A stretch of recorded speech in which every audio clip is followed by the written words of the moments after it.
नमो वाग्देव्यै। मैं अंकित मिश्र, आप सभी का स्वागत संस्कृत संगम चैनल में। हम लोग व्याकरण के इकाई में वैयाकरण कारक प्रकरण पढ़ रहे हैं। हम लोग प्रातिपदिकात् लिंग परिमाण वचन मात्रे प्रथमा संबोधने च कारके यह 3 सूत्र 2 वीडियो में पढ़ चुके हैं, अर्थात लगभग मेरे को लगता है 1.5 घंटे की वीडियो होगी इन दोनों के लिए। पूरा अच्छे गूढ़ रूप से बताने का प्रयत्न किया हूं, उसमें प्रौढ़ मनोरमा का भी लिया हूं और महाभाष्य का भी लिया हूं, तो आप उसको अच्छी प्रकार से पिछली वीडियो जरूर देख लीजिए। हो सकता है कि आगे का जो हम लोग चर्चा कर रहे हैं वह समझ में ना आए। अब हम पढ़ते हैं अगला जो आज हमारा सूत्र है, कर्तुरीप्सिततमं कर्म। अब इसमें हम लोग ध्यान से देखेंगे कि यह किस प्रकृति का सूत्र है। अभी हमने प्रातिपदिकात् लिंग परिमाण वचन पढ़ा, इसमें आपको अलग अलग कर लेना है। कैसे? कर्तुः ईप्सिततमं कर्म, आप अलग अलग कर लिए। कर्तुः में कौन सी विभक्ति है? षष्ठी एक वचन। फिर अगला क्या है हमारा? ईप्सिततमं, तो इसमें कौन सी विभक्ति है? प्रथमा एक वचन। कर्म, यह भी प्रथमा एक वचन है। तो यहां पर देखिए, और इसमें अधिकार किसका आ रहा है? तो हमने ठीक इसके ठीक पहले सूत्र पढ़ा है कारके, अर्थात इसमें कारके का अधिकार आ रहा है। तो मैं आपको बता दूं, जो संज्ञा सूत्र है उसमें कारके का अधिकार चलता है, और जो विभक्ति वाले सूत्र हैं वह आगे हमारा सूत्र आएगा, उसमें व्यक्ति का जो अनभिहिते है उसमें व्यक्तियों में अधिकार चलेगा। अब इसका अर्थ हम देख लेते हैं, क्या होगा इसका अर्थ? अर्थात कर्ता का जो अत्यंत अभीष्ट है उस कारक की कर्म संज्ञा होती है। हमने कारक शब्द लिया क्योंकि कारके का इसमें अधिकार आ रहा है। समझ में आया? अर्थात कर्ता का जो अत्यंत अभीष्ट है, जो कर्ता सबसे ज्यादा जिसको चाह रहा है, उसकी कर्म संज्ञा होती है। समझ में आ गया? केवल कर्ता, और कोई चाहे तो हमको नहीं पता, वहां पर नहीं होगी कर्म संज्ञा, उसकी नहीं होगी। जिसको कर्ता चाहेगा उसकी कर्म संज्ञा होगी। जैसे यहां पर बताया है क्या? अब यहां पर उदाहरण दिया है पहले, क्या आप देख सकते हैं, प्रश्न उठाया है पहले, कर्तुः किमिति। कर्ता क्या है? आपने क्यों कहा कि कर्ता को ही अत्यंत अभीष्ट हो, कर्ता जिसको सबसे ज्यादा चाहे उसकी ही कर्म संज्ञा हो। तो वहां पर उदाहरण देते हैं, देखिए, मासेषु अश्वम बध्नाति, ये उदाहरण है। अर्थात माशेषु मतलब उड़दों के, जो उड़द का खेत है, अर्थात उड़दों के खेत में अश्वम बध्नाति, घोड़े को बांधता है। तो आप यहां पर ध्यान से समझिएगा इस उदाहरण को। आप इसको समझ गए, मतलब कि यह जो सूत्र का अर्थ है वह समझ जाएंगे। अर्थात कर्ता को ही सबसे ज्यादा अभीष्ट यहां पर कौन है? तो आप देखेंगे अश्व को, अर्थात घोड़े को बांधता है। उड़द के खेत में अश्व को बांधता है। यहां पर सबसे ज्यादा जो कर्ता जिसको सबसे ज्यादा चाह रहा है वो अश्व है, इसीलिए यहां पर अश्व में द्वितीय विभक्ति हुई है, और मासेषु जो है वहां पर नहीं हुई है। अर्थात बंधन क्रिया द्वारा जिसको सबसे ज्यादा चाह रहा है वह कौन है? अश्व है, इसलिए वहां पर कर्म में उसकी कर्म संज्ञा हो गई है। आपको स्पष्ट हुआ? आप यदि एक लाइन में लिखना चाहते हैं वह लिख लीजिए, क्या? माशेषु अश्वम बध्नाति, इसका अर्थ लिख लीजिए, उड़दों के खेत में घोड़े को बांधता है। बंधन क्रिया द्वारा कर्ता का अभीष्टतम अश्व है, माश नहीं, अर्थात उड़द नहीं है, इसलिए अश्व की ही कर्म संज्ञा हुई। अर्थात कर्ता सबसे ज्यादा किसको चाह रहा है? तो अश्व को चाह रहा है, इसलिए अश्व में, अश्व मतलब घोड़ा, वहां पर द्वितीय विभक्ति हो गई है। एक लाइन में लिख लीजिए, माश अर्थात उड़द, कर्म अश्व, कर्म कौन है? अश्व, अर्थात अभीष्ट है, कर्ता को नहीं। ठीक है? अर्थात मास अर्थात उड़द को सबसे ज्यादा अभीष्ट कौन है? ये कर्म अभीष्ट है, परंतु कर्ता को हुआ है, उड़द अभीष्ट नहीं है। कौन है अभीष्ट? अश्व अभीष्ट है। अभीष्ट मतलब चाहना, तो इसीलिए अश्व में कौन सी व्यक्ति हो गई है? द्वितीय विभक्ति हो गई है। इसीलिए वहां पर कहा कर्तुः ईप्सिततमं, कर्ता का अत्यंत अभीष्ट, वहां उसकी ही कर्म संज्ञा हो, अन्य की कर्म संज्ञा ना हो। आगे स्वतः प्रश्न उठा रहे हैं, मैं आपको बीच में बताता कि तमम ग्रहणम किम। यदि आप कहते कर्तुरीप्सित, तमम ना आप लगाते, वहां पर डायरेक्ट कर्म कर, आपने ये जो तम प्रत्यय है, मैं आपको बता दूं, आपने यह तम प्रत्यय प्रयोग क्यों किया? आप यदि ना करते तो क्या दिक्कत थी? तो बोले नहीं, यदि हम यह नहीं कहते तो जितने भी कर्म हैं उन सबकी, अर्थात जो भी कार्य कर रहा है उन सबकी कर्म संज्ञा हो जाती। तो इसीलिए कहा जो कर्ता को सबसे ज्यादा अत्यंत अभीष्ट हो, अत्यंत चाहे, वो अत्यंत कर्ता जिसको सबसे ज्यादा चाहे उसी की कर्म संज्ञा होगी। एक उदाहरण देते हैं, क्या? पैसा ओदनम भूंगते। अर्थात यहाँ पर देखिए कोई व्यक्ति है वह पैसा ओदनम भुंगते, यहाँ पर पैसा मतलब क्या है, दुग्धे न, दुग्ध है ना, दुग्ध से ओदनम भुगते, भात खाता है। अब यहाँ पर बताइए कि यहाँ पर दूध भी अभीष्ट है उसको, और क्या अभीष्ट है, भात भी अभीष्ट है। परंतु आपको यहाँ पर यह देखना है कि कर्ता को सबसे ज्यादा अभीष्ट क्या है, कर्ता सबसे ज्यादा किसको चाह रहा है, तो आप देखेंगे कि पैसा ओदनम भूनते। यदि एक बार दूध नहीं होगा तो चावल और किसी के साथ खाया जा सकता है, परंतु चावल नहीं होगा तो दूध किसके साथ खाएगा। तो इसीलिए सबसे ज्यादा कर्ता को जो सबसे ज्यादा अभीष्ट है तो क्या है, चावल अर्थात भात है, तो ओदनम में द्वितीय विभक्ति हुई है। और जो पैसा है वह तो साधन है ना, तो इसलिए साधन में कौन सी विभक्ति हो गई है, तृतीय विभक्ति हो गई है। आपको एक एक बात शब्द पर कमांड बनाना है। जब आप कमांड बना लेंगे, आपसे कभी कोई भी प्रश्न पूछे, क्योंकि जो संज्ञा सूत्र है ना, आप जब संज्ञा सूत्र समझ जाएंगे तो आगे आपको कभी तकलीफ नहीं होगी। हम लोग फिर आगे स्पीड पकड़ लेंगे, परंतु यहां पर थोड़ा समय हमारा लग रहा है, ठीक है। तो पैसा ओदनम भूंगते, दूध से भात खाता है। यहां पर कर्ता को सबसे ज्यादा भात अभीष्ट है, दूध नहीं, क्योंकि दूध उसका साधन है परंतु वह भोजन नहीं, तो इसलिए वहां पर ओदन में अर्थात भात में द्वितीय विभक्ति हो गई है, और जो साधन है उसमें तृतीय विभक्ति हो गई है। इसीलिए कहा तमप प्रत्यय, अर्थात तमप का मतलब अत्यंत अभीष्ट, अर्थात ईप्सित नहीं, ईप्सित तमम, अर्थात सबसे अत्यंत अभीष्ट जो कर्ता का है उसी में द्वितीय विभक्ति होगी। तो यहां पर आपकी द्वितीय विभक्ति हो गई है, ठीक है। अब आगे चलते हैं कि आपने यह दोबारा कर्म ग्रहण क्यों किया। आपको समझ में नहीं आएगा कि कर्तुरीप सिद्ध समम कर्म, यहां तो एक ही कर्म दिख रहा है, परंतु यहां पर क्यों कर रहे हैं। आप नीचे वृत्ति देख सकते हैं, यहां पर द्वितीय कर्म ग्रहण कहां से आ गया, परंतु अष्टाध्यायी आप खोल के देखेंगे ना तो इससे ठीक पूर्व कई सूत्र पढ़े गए हैं। मैं आपको बता देता हूं कौन कौन से। आधारोधिकरणम अधिशृंगस्थासाम कर्म अभिनिविश्च उपानुवध्यांग वसः कर्तुरीप्सित तमम कर्म। तो यहां पर अधिशृंगस्थासाम कर्म से कर्म आ रहा है ना।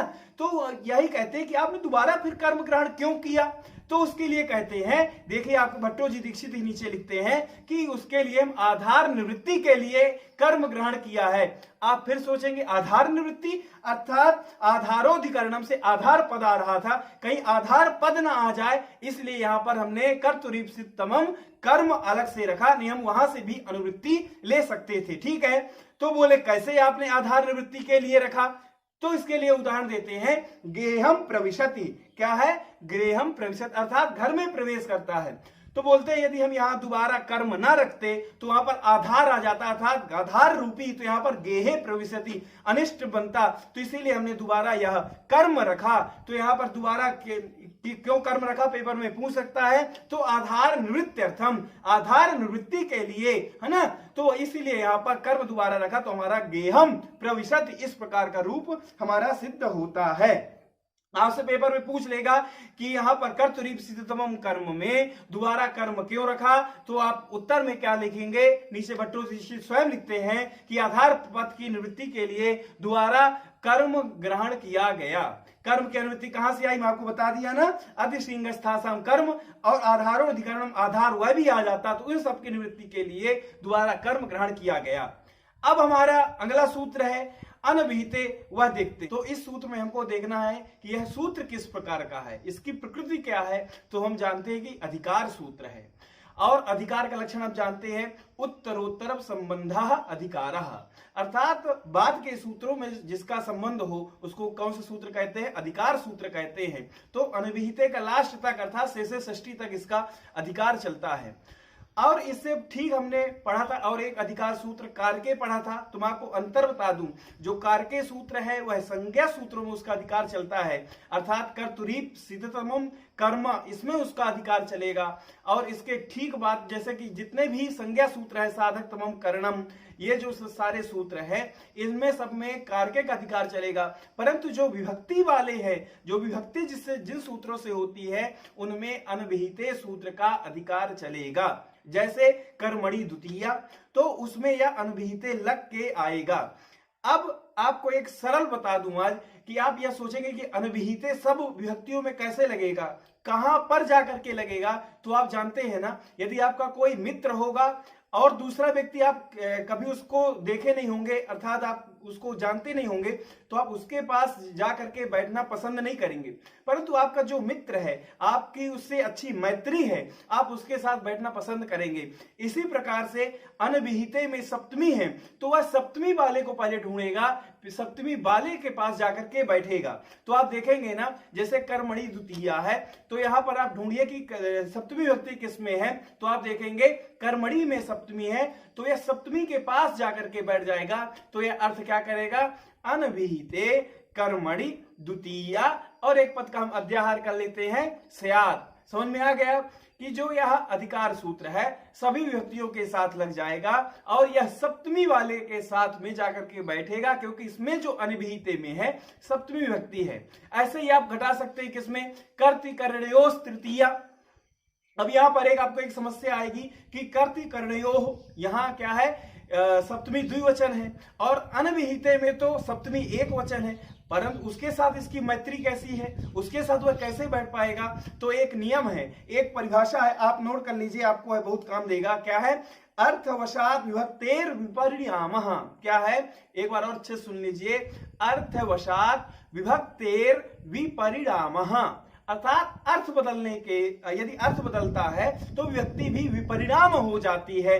तो कर्तिकर्णयोः जो तृतीया है, तो उसमें क्या हो जाएगा, अनभिहितयोः कर्तिकर्णयोः तृतीया स्यात्। स्पष्ट हो गया, इसमें भी अनभिहिते में भी सप्तमी द्विवचन हो जाएगी, क्योंकि कर्तिकर्णयोः में, तो अनभिहितयोः कर्तिकर्णयोः तृतीया स्यात्। इसी प्रकार से अनभिहिते जितने भी व्यक्ति वाले सूत्र हैं उन सब में लग जाएगा। जब हम आगे पढ़ेंगे तो स्पष्ट हो जाएगा। एक बार सुन लीजिए, ऐसे ही चतुर्थी संप्रदाने, तो इसमें सप्तमी किसमें है, संप्रदाने में, तो इसमें क्या लग जाएगा, अनभिहिते संप्रदाने चतुर्थी स्यात्। ऐसे ही अपादाने, अपादाने पंचमी है ना सूत्र, तो अपादाने में है तो अनभिहिते अपादाने पंचमी स्यात्। फिर ऐसे ही आप आ जाइए सप्तम्यधिकरणे च, ये है ना सूत्र, शेषे षष्ठी ले लीजिए पहले, तो इसमें क्या आ जाएगा, अनभिहिते शेषे षष्ठी।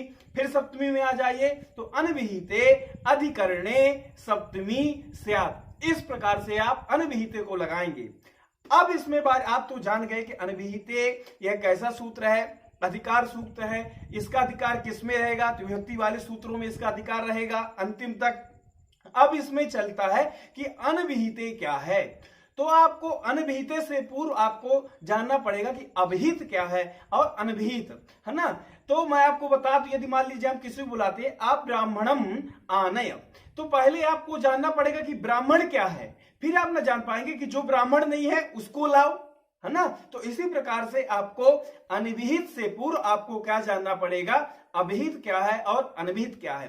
तो मैं आपको बता दूं, अभिहित उसको बोलते हैं उक्त और अनभिहित मतलब होता है अनुक्त। तो अनुक्त से पहले आपको उक्त को जानना है, अर्थात अभिहित को जानना है, फिर आप उसके बाद जानेंगे अनुक्त अर्थात अनभिहित। तो आप परिभाषा लिख लीजिए कि उक्तम किसको कहेंगे और अनुक्त। यदि आप उक्त को जान लेंगे तो अपने आप उसके अलावा जो भी है वह अनभिहित है। तो इसीलिए आपको मात्र केवल जानना है कि उक्त क्या है। तो उक्त के लिए परिभाषा लिख लीजिए, अभ्यधायी इति अभिहितम उक्तम इत्यर्थः। और इसमें लिख सकते हैं आप अनभिहित के लिए क्या लिख सकते हैं, ना अभिहितम अनभिहितम अनुक्तम इत्यर्थः। आपको मैं स्लाइड में दिखा दूंगा तो आपको स्पष्टता आ जाएगी ये परिभाषा लिखने के लिए। अब आपको एक चीज मैं बता दूं, अभी आपको उक्त और या अनुक्त स्पष्ट नहीं हुआ है। मैं भी आपको केवल ये जो अभ्यधायी ये डिच का प्रयोग है, मैं आपको और सरल समझाने का प्रयास कर रहा हूं। अभी आपको केवल परिभाषा लिखाया हूं। कई बार क्या परिभाषा पूछ लेते हैं इंटरव्यू वगैरह में, तो आपको अभी केवल परिभाषा लिखाया और सरल करता हूं। एक चीज मैं इसमें बता दूं, संपूर्ण कारक प्रकरण में अनुक्त ही काम करेगा, और यदि जहां पर उक्त हो गया तो वहां पर आपको प्रथमा विभक्ति लगा देनी है आंख बंद करके, अर्थात वहां पर उक्त में प्रथमा विभक्ति होगी। ठीक है, जरूरी नहीं है हर जगह, परंतु रेयर आपको कहीं एक आध जगह मिल सकती है कि वहां पर प्रथमा ना हो। जैसे आप देखेंगे ना, गोत्रेण गार्ग्यः, वहां पर नहीं हुई है ना, तो वो रेयर है। परंतु अधिकांश जहां पर उक्त होगी विभक्ति, चाहे कोई भी विभक्ति हो, चाहे कर्म हो, चाहे करण हो, चाहे संप्रदान हो, चाहे अपादान, कोई भी विभक्ति हो, तो वहां पर कौन होगी, प्रातिपदिक से प्रथमा विभक्ति वहां हो जाएगी। आप आगे देखेंगे प्रयोग जैसे आएगा। अब इसके बाद हम चलते हैं इसमें, क्या जब कर्मादि अनुक्त होगा। क्या? जब कर्मादि अनुक्त होगा तभी आप उसमें विभक्ति लगा पाएंगे। जैसे कर्म यदि अनुक्त है तो द्वितीय विभक्ति, यदि कर्म, जरूरी नहीं है कि कर्म यदि अनुक्त है तो द्वितीय ही विभक्ति होगी, ऐसा बिल्कुल नहीं है। आप उसमें आगे देखेंगे कि कैसा तिगंत प्रयोग हुआ है, कैसा कृत प्रयोग हुआ है, कैसी आगे धातु है, आप उसके अनुसार प्रयोग करेंगे। जब कर्म अनुक्त होगा, आपको आंख बंद करके नहीं लगा देना कि कर्म यदि अनुक्त है वहां पर द्वितीय ही होगी, ऐसा बिल्कुल नहीं है। आपको देखना पड़ेगा कि आगे क्या है, कृत है, कैसा तिगंत है, कैसी धातु है, आगे हमारा आएगा, उसमें स्पष्टता लिख देता है। यदि यह धातु है तो उसमें यह भी विभक्ति हो सकती है, जैसे पित्रा पितरम व संजानीते। इस प्रकार के आप बहुत प्रयोग देखेंगे, द्वितीय भी हुई है, तृतीय भी हुई है। तो वहां पर आपको देखना है, पाणिनि जी के सूत्रों को देखना है और वहां पर आपको कैसी धातु प्रयोग हुई है वह देखना है। परंतु जहां पर यदि कर्म उक्त है तो वहां पर प्रथमा ही होगी। अधिकांश, रेयर आप ना कहिए, पर अधिकांश वही है। ठीक है। एक वाक्य में आप देख सकते हैं, एक वाक्य में केवल यदि एक ही उक्त रहेगा, यह आप मान ही लीजिए। जैसे मैं आपके सामने एक वाक्य दिखाऊं, रामः यानेन पठनाय ग्रामात् विद्यालयम गच्छति। क्या है? रामः यानेन पठनाय ग्रामात् विद्यालयम गच्छति। अब यहां पर आप देख सकते हैं ना कि ये जो उक्त कहां पर है, उक्त करता है रामः। क्या है ना, क्या है यहाँ पर? रामः। तो कर्ता में कौन सी हो गई? प्रथमा विभक्ति हो गई। और यदि यही कर्ता अनुक्त हो जाता तो क्या हो जाती? तृतीय विभक्ति हो जाती। मैं आगे चर्चा करूंगा, इसमें आपको घबराना नहीं है। ठीक है, अभी हम सामान्य चर्चा कर रहे हैं। तो आपको यही समझना है। पहले मैं बताया आपको अनभिहिते सूत्र। यह सूत्र कैसा है? अधिकार सूत्र है और यह सभी व्यक्तियों के साथ जुड़ जाएगा। जैसे अनभिहिते कर्मणि द्वितीया। ठीक है। और अनभिहित का अर्थ क्या होता है? अनुक्त। और अनुक्त होता है अर्थात अनुक्त में ही द्वितीया होगी। यदि उक्त हो जाएगा तो उसमें प्रथमा विभक्ति हो जाएगी। अब आपको समझना है कि उक्त क्या होता है और अनुक्त क्या होता है। तो आप उक्त के लिए अब लिख लीजिए, आपको अब इससे बहुत सरलता हो जाएगी। क्या है? तिंग कृत तद्धित समासैः अभिधानम। क्या है? तिंग कृत तद्धित समासैः अभिधानम, अर्थात तिंग कृत और तद्धित और समास का जहां पर अभिधान किया जाता है वह उक्त हो जाता है। ठीक है। अभी आपको इससे भी स्पष्टता नहीं आई होगी। यदि आप संस्कृत में अर्थ लिखना चाहते हैं तो इसका संस्कृत में अर्थ लिख लीजिए। तो क्या है इसका? यस्मिन अर्थे तिंगादयः भवन्ति। तिंगादयः मतलब तिंग कृत तद्धित समास, 4 लेना है। यस्मिन अर्थे तिंगादयः भवन्ति सोऽर्थः उक्तः, सो अर्थः, सः अर्थः उक्तः, उक्तः सो अर्थः प्रातिपदिकार्थः। ठीक है, स्पष्टता आ गई इसमें। तथा च तत्र सर्वत्र प्रातिपदिकार्थ मात्रे प्रथमा। क्या कहा इसमें? यस्मिन अर्थे तिंगादयः भवन्ति सः अर्थः उक्तः, उक्तः सः अर्थः प्रातिपदिकार्थः, तत्र सर्वत्र प्रातिपदिकार्थ मात्रे प्रथमा एव भवति। अब हिंदी में आप सुन लीजिए, हिंदी में आपको एक नोट कर लीजिए, मैं कहूंगा, क्योंकि यह संस्कृत हो गई, संस्कृत में लिखाने का प्रयास किया। अब आप हिंदी में इसको लिख लीजिए। क्या? तिंग कृत तद्धित और समास ये जिस अर्थ में होते हैं, लिखा ना यस्मिन अर्थे, ये जिस अर्थ में होते हैं, जिस अर्थ में इनका विधान होता है वो अर्थ उक्त हो जाता है। जब भी उक्त होगा प्रातिपदिकार्थ मात्र होगा। जब प्रातिपदिकार्थ बन जाएगा तो उसमें प्रथमा विभक्ति हो जाएगी। एक बार और सुन लीजिए, ध्यान से सुनिए, इसमें बहुत गलती करते हैं। क्या? कृत, देखिए कृत हो गया, तद्धित, तिंग कृत तद्धित समास ये जिस अर्थ में होते हैं, जिस अर्थ में इनका विधान होता है वो अर्थ उक्त हो जाता है। जब भी उक्त होगा तो प्रातिपदिकार्थ बन जाएगा और जब प्रातिपदिकार्थ होते ही उसमें कौन सी विभक्ति हो जाएगी? प्रथमा विभक्ति हो जाएगी। जैसे आप देख सकते हैं, रामः पुस्तकम पठति। यहां पर यह जो पठति है यह कैसा प्रयोग है? आप जानते हैं कि एक कर्तरी प्रयोग होता है, एक कर्मणि प्रयोग होता है, एक भावे प्रयोग होता है। कई लोग क्या कहते हैं कि यह कर्तृवाच्य कर्मवाच्य भाववाच्य कहने में तो अच्छा लग रहा है, परंतु आप इसकी रूप सिद्धि करेंगे ना बहुत कठिनता है। तो वाच्य कहीं पर ऐसा प्रयोग नहीं हुआ है। तो आप यदि शुद्ध प्रयोग करना चाहते हो तो आप ऐसा प्रयोग करिए, जीवन पर्यंत कर्तरी प्रयोग, कर्मणि प्रयोग, भावे प्रयोग। ठीक है, कर्तरी में प्रयोग, कर्म में प्रयोग और भाव में प्रयोग। आपको यह नहीं करना है कर्तृवाच्य कर्मवाच्य भाव। हाँ, यदि आप सरलता के लिए कह रहे हैं तो ठीक है, परंतु वह पूर्णतः यदि शुद्ध पूछेंगे तो वह शुद्ध नहीं है। ठीक है, तो यहाँ पर रामः पुस्तकम पठति, तो एक ऐसा प्रयोग है कर्तरी अर्थात कर्ता। तो यहाँ पर कर्ता जो है वह उक्त हो गया है। तो राम में कौन सी व्यक्ति हो गई है? प्रथमा व्यक्ति हो गई है। और पठति यह तिंग है ना, तो पठति में तिंग है और यह परस्मयी पदी है। धातु आप जानते हैं परस्मयी पदी और आत्मनेपदी, और इसमें भी दो भेद हो जाते हैं। कौन कौन से? एक सकर्मक धातु और एक अकर्मक धातु, है ना। तो यहाँ पर रामा पुस्तकम पठति, यह जो पठति है यह सकर्मक धातु है। सकर्मक मतलब कर्म सहितम इति सकर्मकम, अर्थात जो कर्म के साथ हो उसको सकर्मक धातु कहते हैं। और जो अकर्मक धातु अर्थात उसमें कोई कर्म ना हो उसको अकर्मक धातु। जैसे मैं कहूं क्या, स्नानम भवति, या कि फिर मैं आपको कह दूं रामः स्नाति। यहां पर आप बताइए रामः स्नाति, यहां पर आप कर्म लगाएंगे क्या? लगाएंगे तो भी नहीं लग पाएगा। तो रामा स्नाति, या कि फिर आप कहिए घटः भवति, यह भी एक कर्मक है। क्या घट होता है? इसमें आप प्रश्न करेंगे तो उत्तर नहीं आएगा, अर्थात जिसमें प्रश्न करो उसमें उत्तर नहीं हुआ है, कर्मक धातु है। और सकर्मक में जैसे रामः गच्छति, तुरंत रामः कुत्र गच्छति, तो रामः विद्यालयम गच्छति व रामः गृहम गच्छति, तो यह सकर्मक धातु है। एक आप कारिका भी याद कर सकते हैं अकर्मक धातु के लिए। प्रयास करूंगा मैं आपको स्लाइड में उपलब्ध करा दूं, हो सकता है विस्मृत हो जाऊं। क्या हुआ है कारिका? लज्जा सत्ता स्थिति जागरणम वृद्धि क्षय दूरित मरणम, इस प्रकार से है। शयनक क्रीड़ा रुचि दीप्त्यर्थम धातु गणम तम अकर्मक माहु, इस प्रकार से कारिका है। एक शब्द मेरे को लगता है बीच में थोड़ा सा गड़बड़ हो रहा है। यह जो धातुएं हैं यह अकर्मक मानी जाती है। कौन कौन सी? लज्जा सत्ता स्थिति जागरणम वृद्धि क्षय दूरित मरणम शयनक क्रीड़ा रुचि दीप्त्यर्थम धातु गणम तम अकर्मक माहु। यह सभी धातुएं जो है वह अकर्मक है। आपके लिए मैं और सरल कर दिया। यह अभी जब मैं अध्ययन कर रहा था उस समय याद नहीं आ रही थी, देखिए अचानक से याद आ गई। तो यह जो धातुएं हैं यह अकर्मक धातुएं हैं, और जो इसके अलावा है वह सकर्मक धातु है। ठीक है, अब यह सकर्मक और अकर्मक बताने का मेरा प्रयोजन क्या है, आप यह प्रयोजन जान जाएंगे अभी। तो हम लोग कहां पर थे? रामा पुस्तकम पठति, यह कैसा प्रयोग है? कर्तरी प्रयोग है। और राम इसमें उक्त हो गया है, तो राम में कौन सी व्यक्ति हो गई है? प्रथमा व्यक्ति हो गई है। यदि यही राम अनुक्त होता तो यहाँ पर कौन सी व्यक्ति हो जाएगी? तृतीय व्यक्ति हो जाएगी। कैसे? रामेण विद्यालयः गम्यते। तो आप देखेंगे ना, जो आप ये गम धातु है और इसमें आत्मनेपद आपको कहीं भी यदि प्रयोग मिले और उसमें यदि बीच में या मिले, क्या मिले?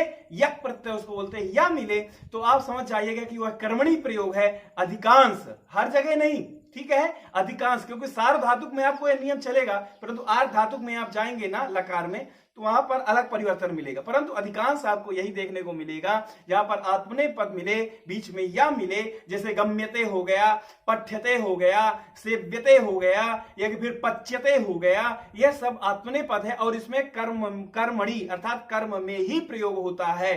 ठीक है, तो वहां पर यदि कर्म में प्रयोग हुआ तो कर्म वहां पर क्या हो गया है? उक्त हो गया है। और जब कर्म उक्त हो गया है तो उसमें प्रथमा व्यक्ति है, जैसे रामेण विद्यालयः गम्यते। तो देखिए पिछले वाक्य में देखिए आप क्या था?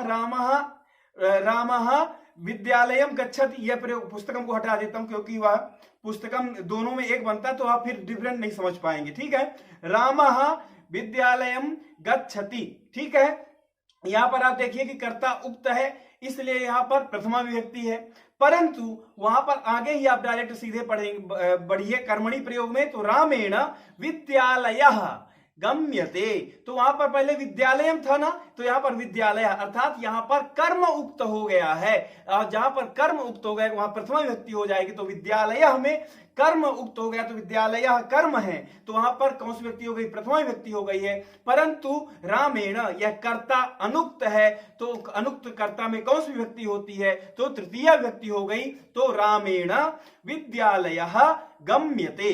स्पष्ट है? तो आप नोट कर लीजिए, आपको मैं नोट करवा देता हूं कि हो सकता है कुछ नए पाठक हो, उनको समस्या आ रही हो मेरी वीडियो सुनने में, तो मैं नोट करवा दूंगा, तो आप पढ़ेंगे ना तो आपको पूरी स्पष्टता हो जाएगी। ठीक है, लिख लीजिए आप, पहला पॉइंट डाल के लिख लीजिए। क्या लिखेंगे? धातु सकर्मक हो तथा अकर्मक। आप सकर्मक और अकर्मक में पहचान जान जाएंगे ना, जैसे पठति हो गई, पचति हो गई, सब सकर्मक है, अर्थात उसमें कोई, जैसे पठति, किम पठति, पुस्तकम पठति। यदि मैं बोल दूं शेते या कि फिर भवती, क्या होता है? तो उससे आपको वह अकर्मक धातु है, मैं आपको एक कारिका भी बता दिया, वह सब अकर्मक धातुएं आती हैं। तो आप लिखिए, धातु सकर्मक हो अथवा अकर्मक हो, परस्मयी पद यदि है तो कर्ता में ही तिंग लकार है। क्या? अर्थात कर्तरी प्रयोग। ठीक है, जो मैं कर्तरी बोल रहा हूं, कर्ता में ही लकार है। ठीक है, तो वहां पर कर्ता उक्त माना जाएगा। कहने का आशा यह है, जैसे रामा पुस्तकम पठति है, कर्तरी प्रयोग है, रामा इसमें कर्ता, तो यह उक्त हो गया, तो प्रथमा विभक्ति हो गई। ठीक है, फिर से एक बार दोहरा देता हूं, धातु सकर्मक हो अथवा अकर्मक हो, परस्मयी पदी यदि है तो कर्ता में ही तिंग लकार है। आगे दूसरा लिख लीजिए, जब धातु सकर्मक हो और उसमें आत्मने पद प्रत्यय है, बीच में या दिखाई दे तिंग प्रत्यय कर्म में हुआ है।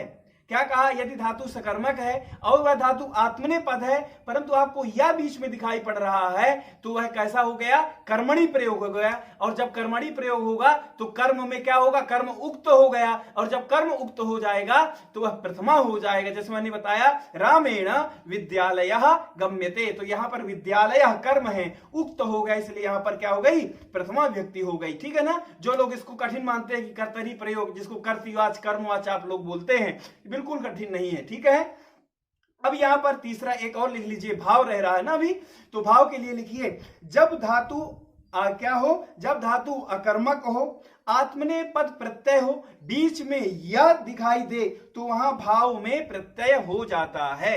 और भाव में भी वही क्या होगा? जैसे कि वहां पर आत्मने पद होगा और या होगा, तो वहां पर भाव में आपको पता कि कर्म नहीं होता है ना, तो वहां पर बीच में यदि आपको या दिखाई पड़े, आत्मने पद हो, तो वहां पर भी आप मानिए कि कर्म में प्रयोग है, और कर्म वहां पर क्या हो जाता है? और सॉरी, भाव में प्रयोग है। ठीक है, और जब भाव में प्रयोग होगा तो कर्ता में कौन सी विभक्ति हो जाएगी? तृतीया विभक्ति हो जाएगी। जैसे मैं कोई भी आप प्रयोग कर लीजिए, क्या प्रयोग कर सकते हैं आप? जैसे कार्यम भूयते, ये सॉरी, कार्येण भूयते, इस प्रकार का प्रयोग कर लीजिए। तो यहां पर कैसा? कार्येण भूयते, ये भाव में प्रयोग हुआ है, तो यहां पर कर्म। और एक चीज और बता दूं, जो हमेशा सदैव भाव में प्रथम पुरुष एक वचन ही रहेगा, क्योंकि इसमें कर्म ही नहीं है, तो वह बदलेगा नहीं कुछ। ठीक है, तो क्या? कार्येण भूयते, इसमें भूयते ही रहेगा, अर्थात प्रथम पुरुष का एक वचन सदैव रहता है भाव में। तो आपको आज मैंने बहुत गूढ़ चीज बताया हूं, कर्तरी, कर्मणि और भाव। एक बार सार में मेरे से सुन लीजिए, यदि इसमें लग रहा है मेरे को और कुछ रह रहा है, एक उदाहरण और हम चर्चा कर लेते हैं, उसके बाद सार में हम लोग चर्चा कर लेंगे। ठीक है, बताने को तो मैं आपको तुरंत बता देता कि उक्त और अनुक्त क्या होता है। उक्त में ये तिंग कृत तद्धित समास यदि हो तो यह उक्त माना जाता है, ना हो तो अनुक्त। यह भी बता के बढ़ सकता था, परंतु मैं आपको बृहद समझाने का प्रयास कर रहा हूं।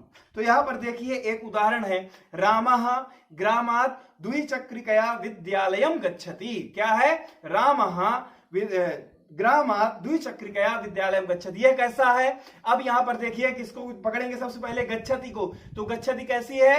परस्मयी पद धातु है ना? यहां पर तिंग है, तो यह कैसा प्रयोग है? कर्ता, अर्थात सकर्मक भी है, परस्मयी पद भी है, तो यह सकर्मक धातु है। और जो सकर्मक है वह कैसी है? कर्तरी प्रयोग है। ठीक है, जो कर्तरी प्रयोग है, तो वहां पर कर्ता कैसा होगा? कर्ता उक्त हो गया, तो रामः में कौन सी विभक्ति हो गई? प्रथमा विभक्ति हो गई। और बाकी सब क्या है? एक ही वाक्य में एक ही उक्त होगा, और सभी अनुक्त है, तो वह सभी अपने हिसाब से अपना स्थान ले लिए हैं। ठीक है, और यदि मान लीजिए कर्मणि अर्थात कर्म में प्रयोग होता है, तो कैसा होगा? रामेण रामेण ग्रामात् द्विचक्रिकया विद्यालयः गम्यते।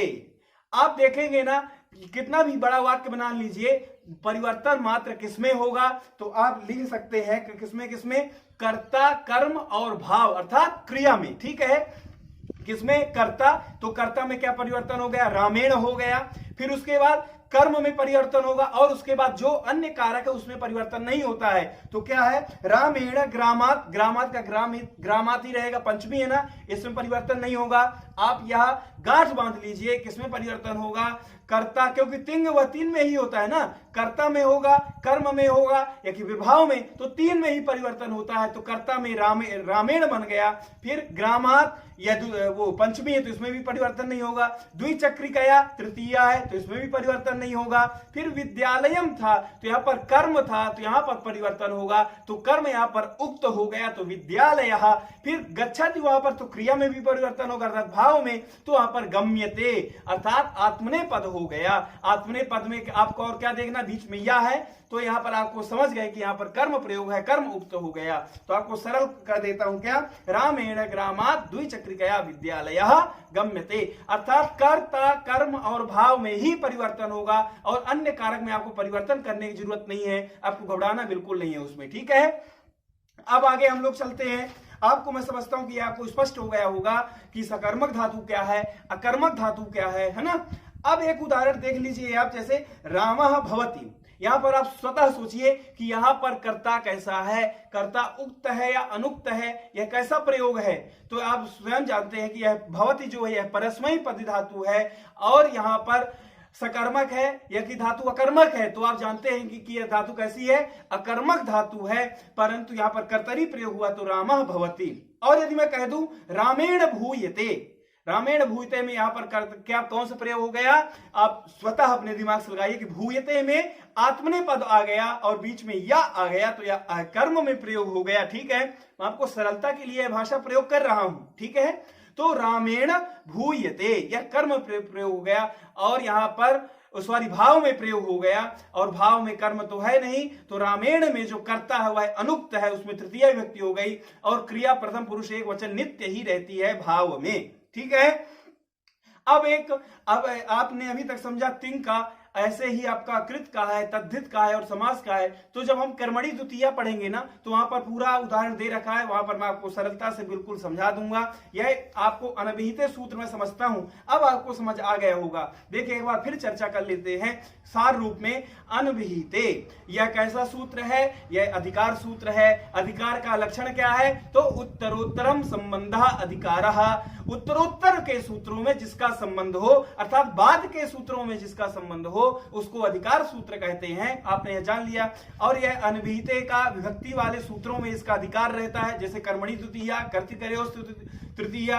और अब मैं ये भी बता चुका हूं कि यह सप्तमी अर्थात अपने मित्र के साथ जाकर के बैठेगा, क्योंकि यह सप्तमी विभक्ति वाला है। तो सप्तमी के साथ जाकर के बैठा तो अनभिहिते कर्मणि द्वितीया, अनभिहिते अनभिहितयोः कर्तृकर्णयोस् तृतीया, अनभिहिते संप्रदाने चतुर्थी, अनभिहिते अपादाने पंचमी। अर्थात कहने का आशय मेरा यह है कि सप्तमी के साथ जाकर के बैठ जाएगा। ठीक है, अब इसमें एक प्रश्न उठा कि अनभिहिते का अर्थ क्या है, तो अनभिहिते का अर्थ हुआ अनुक्त और अभिहित का अर्थ हुआ उक्त। तो आपको जानना है कि उक्त क्या है, तो उक्त उसके लिए कहा कि क्या कहा, तिंग कृत तद्धित समासई अभिधानम, इनका अभिधान ही उक्त कहलाता है, अर्थात इनका जिस अर्थों में विधान हुआ है, इनका जिन अर्थों में विधान हुआ है उन्हीं को हम क्या कहते हैं, उक्त कहते हैं। जैसे यहां पर हमने उदाहरण कई पढ़ लिए, जैसे रामः विद्यालयम गच्छति, तो यहां पर गच्छति में तिंग है और मैं आपको यह भी बता चुका कि परस्मयी पद हो और वह सकर्मक हो या कि फिर अकर्मक भी हो तो वहां पर कैसा होगा, कर्ति, अकर्मक नहीं कर्ति प्रयोग होगा। ठीक है, जैसे रामः अकर्मक भी चलेगा, कोई दिक्कत नहीं। रामः विद्यालयम गच्छति में यहां पर क्या है, कर्तरी प्रयोग है, कर्तरी प्रयोग है, तो यहां पर कर्ता जो है उक्त हो गया, तो रामः में प्रथमा विभक्ति हो गई है और विद्यालय में कर्म अनुक्त है, तो यहां पर कर्म में कौन सी विभक्ति आ गई है, द्वितीय विभक्ति आ गई है। यहां पर हमने दो चीजें और समझी कि धातुएं जो है पहले परस्मयी पद और आत्मनेपदी, ये दो प्रकार की होती हैं, परस्मयी पदी और आत्मनेपदी, और इन दोनों भी होती उभय पदी हम जिसको कहते हैं। तो आप अभी यही समझिए कि परस्मयी पदी और आत्मनेपदी। यदि धातु परस्मयी पदी है तो वहां पर आपको आंख बंद करके समझ लेना कि कर्तरी प्रयोग है। यदि धातु आत्मनेपद है और बीच में यदि या है तो वहां पर आपको आंख बंद करके समझ लेना है कि कर्मणी प्रयोग है। और जहां पर कर्तरी प्रयोग होगा वहां पर कर्ता उक्त होगा, कर्ता में प्रथमा विभक्ति होगी। और जहां पर कर्मणी प्रयोग है तो वहां पर कर्ता अनुक्त होगा और कर्म उक्त हो जाता है, अर्थात कर्म में फिर कौन सी विभक्ति हो जाएगी, प्रथमा विभक्ति हो जाएगी और क्रिया भी परिवर्तन हो जाएगी। जैसे हमने एक उदाहरण पढ़ा, रामः विद्यालयम गच्छति, यहाँ पर कर्तरी प्रयोग है अर्थात जिसको आप कर्तृवाच्य बोलते हो, और कर्मणि अर्थात कर्मवाच्य, तो रामेण विद्यालयः गम्यते। ठीक, आप अनेक उदाहरण बना सकते हैं। ऐसे ही फिर इसमें हमने क्या किया और उसका भी देखा, भाव का भी देखा उदाहरण, क्या कार्यम भूयते, कार्यम भवति, यह कर्तरी प्रयोग हुआ भी, ठीक है, कार्यम भवति, इसी को आप कर दीजिए कार्येण भूयते, यह कैसा प्रयोग हो गया, कर्मणि प्रयोग हो गया। तो आपको अब स्पष्ट हो गया होगा कि उक्त जब कर्ता कारक हो जाएगा तो उसमें प्रथमा विभक्ति हो जाएगा, चाहे कोई भी व्यक्ति हो। यदि मान लीजिए संप्रदान उक्त हो गया, प्रथमा विभक्ति हो गई, करण उक्त हो गया, प्रथमा विभक्ति हो गई, और जब यह सब अनुक्त होंगे तो अपना अपना स्थान स्वतः ले लेंगे। यदि कर्म अनुक्त है तो हमें हमको तिंग और धातु देखना पड़ेगा वहां पर कौन सी विभक्ति हो रही है, ठीक है, अर्थात द्वितीय विभक्ति वहां पर हो जाएगी। तो अनभिहिते को आपको अच्छी तरह समझ लिए, अर्थात यह सभी विभक्ति के सूत्रों के साथ लगता रहेगा अब जो हमारी सभी विभक्तियां आ रही हैं, ठीक है। और मैं आपको एक चीज और बता दूं, गूढ़ जो उसमें मुझे बताना है आपको कि जो प्रातिपदिकार्थ लिंग परिमाण वचन मात्र और संबोधने चा, यह थोड़ी बड़ी शास्त्र चर्चा है, मगर आप जान लीजिए, सुने रहेंगे, यह भी अनभिहिते के अधिकार में पढ़े गए हैं। आप अष्टाध्यायी को देख सकते हैं, ठीक है।